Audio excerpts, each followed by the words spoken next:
In 1982, Jim Penman started a part-time gardening gig to fund his PhD.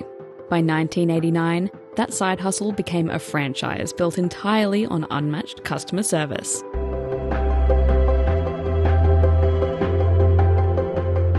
In 1994, Jim's Cleaning officially entered the game, proving the trusted Jim system could master the inside of the home just as well as the outside. Well, we'd actually tried cleaning in the past, and it was my concept was that this image here with the guy with the beard and the hat looks like a gardener, because that's what I used to look like when I was mowing lawns. And I thought that obviously applies to mowing, but cleaning is totally different. It's an inside job. You don't think of a guy with a beard and a hat doing it. Often it's women for a start. So when we tried cleaning first, we did it with we thought it got a different logo. We thought the franchising contracts and stuff would be great, but let's change the logo. So I developed this thing called Sunlight, S-U-N-L-I-T, little sprays and stuff. And I sold a couple of franchises, and we started advertising for work, and it just didn't go anywhere. I just couldn't find the work. And eventually I went back to people and said, look, sorry, I'll give you your money back. I repaid them completely and gave up. And then this guy came to me, John, and he said, what about Jim's Cleaning? And I said, no, that's a mowing, gardening image. It won't work. And he said, well, I think it will. And I said, no, it won't. And he said, look, I'm so convinced it'll work that I'll give it a try myself. And so they did. I said, okay, all right, not my cost, we'll take a share of the royalties. Which, though I didn't know it was the first stage to what we do these days when people start divisions, which is actually they do it themselves and we just help and support them. But he had a go at it and it worked. And he described somebody going into a real estate agent and so we're from Jim's Cleaning. And they go, oh, Jim's Cleaning, like the mowing. Oh, yeah. And their interest sparked up. It had that credibility. So we began it. In 2001, a young man named Haydar Hussein left his secure bank job to start a small independent cleaning business in Melbourne. The business was a rapid success, but Haydar had a much bigger vision, realising that joining a trusted household name was the ultimate key to national growth. I had my own cleaning business. My next door neighbour had his own antenna business, and his brother worked in the Jim's head office with Jim. Jim came up with the idea and said, why don't we diversify a little bit, and asked, his name is Craig, go out and find people who want to start something. And they came to me and Andrew, my neighbour, and they asked Andrew to start Jim's Antennas and me to take on the existing cleaning division. Well, I'll tell you, I came into the head office and I met with the legal girl, her name was Shirley, and she pulled out this contract and she goes, sign here, and I signed it and pay this and I paid that. And then I went home and then I thought, what have I got? I've just got these papers, Then I thought, there must be a process that goes with this, or some sort of video or instruction. There's nothing.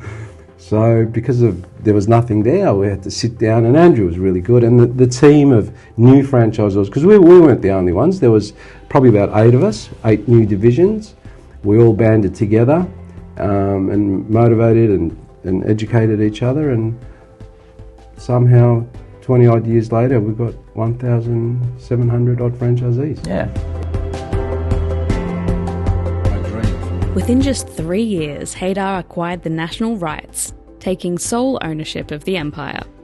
He didn't just want a cleaning company, he wanted a one-stop shop. He rebranded the division into the Jim's Cleaning Group. The secret to the group's massive growth was specialisation. General house cleaning, carpet cleaning, window and pressure washing, blind repairs, car detailing. By splitting the services, the group ensured every franchisee was an absolute master of their craft. I realised early on that you need to be a master in your field.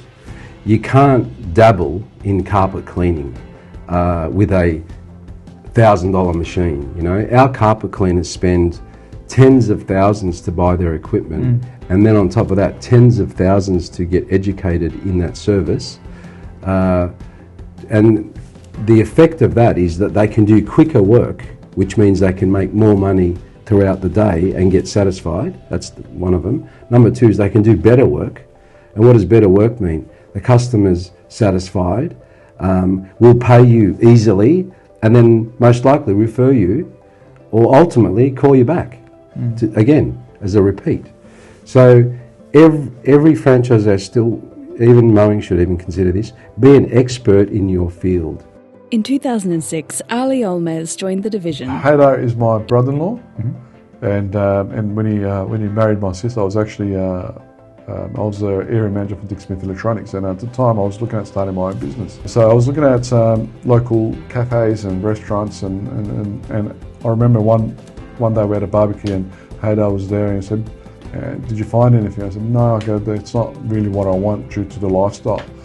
And he said, "Well, come to my office on Monday and let's have a chat." Back then, obviously, we weren't as big, but I can see the bigger picture where Jim's cleaning and the carpet cleaning division. It was very, I only had a couple hundred franchisees back then within the Jim's cleaning division.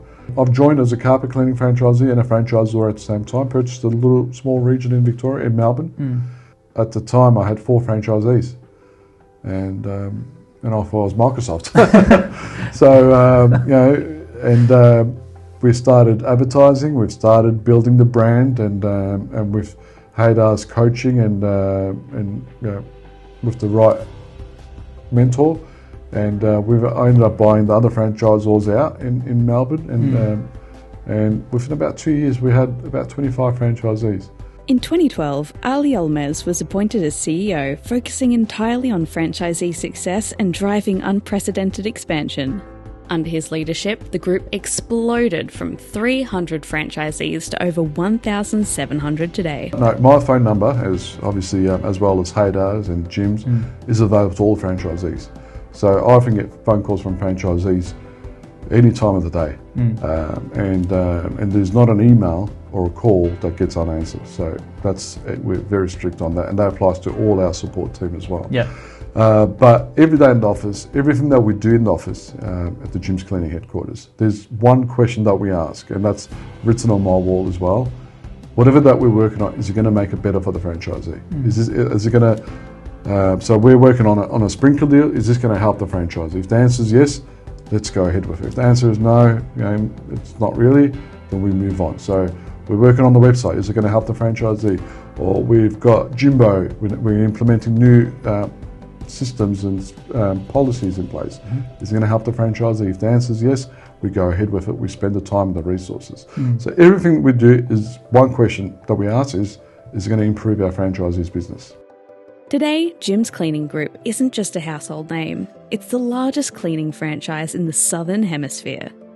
We complete millions of services a year, backed by fully trained experts and a 96% public recognition rate. Well, to be quite honest, I still can say we haven't even started yet. So the sky's the limit. If the Jim's Group collectively can have 5,700, I reckon I can have that on my own. That'd be great. So maybe. So a year and a half, maybe 2 years max, the largest franchise in the country will be the Jim's Cleaning Group. Sorry, Jim.